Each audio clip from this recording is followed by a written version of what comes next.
Mga kababayan at kakwentuhan,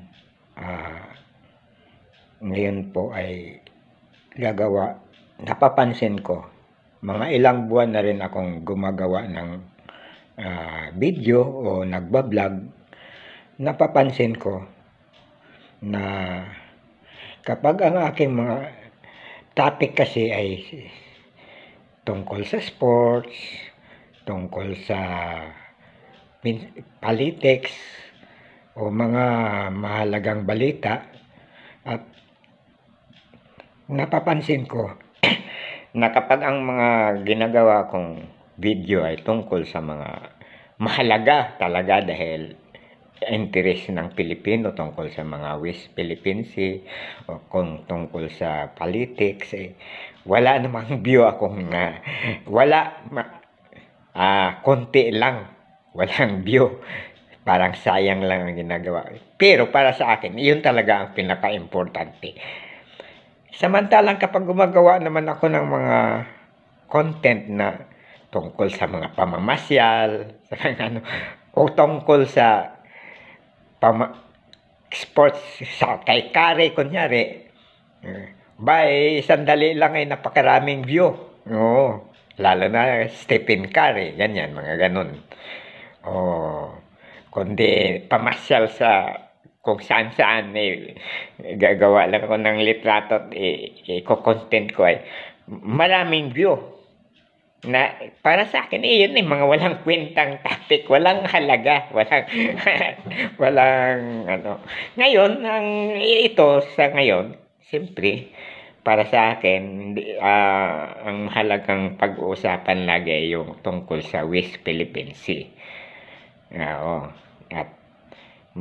At tungkol din sa politics. Kaya mapapansin nyo, mga ilang araw na West Philippine Sea ang ating mga topic. Hanggang dito na lamang. Itong pagbablog o pagkagawa ng content, nagagawa ko lang ito kahit dahil wala akong magawa dito sa bahay. Samantalang dito sa aming bahay ay kompleto. Meron kaming malakas na wifi. Sa ngayon, ako lang mag-iisa rito. Walang naiinip na ako. Nagsasawa na ako ng kapapanood ng TV. Ayan. Wala nang magawa. 72 years old na ako. Actually, itong bahay, dito sa Iloilo, 2 bahay ang minsan dito sa kabila naman.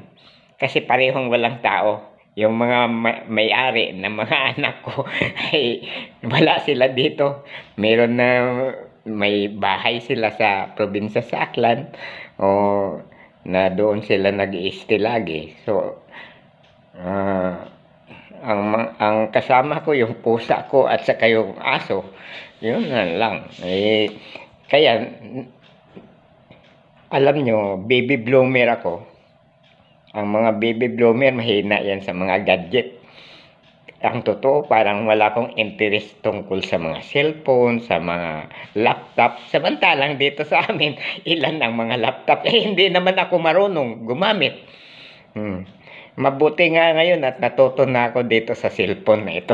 Sa kakalikot ko, natutuklasan ko ng pag nagpaturo naman ako sa aking mga anak ayaw naman ako, naiinis sila, ayaw nila akong turo at may ginagawa sila. Sa kakalikot-kalikot ng cellphone, medyo natututo ako ng konti. Hanggang dito na lamang po. Magandang araw sa ating lahat.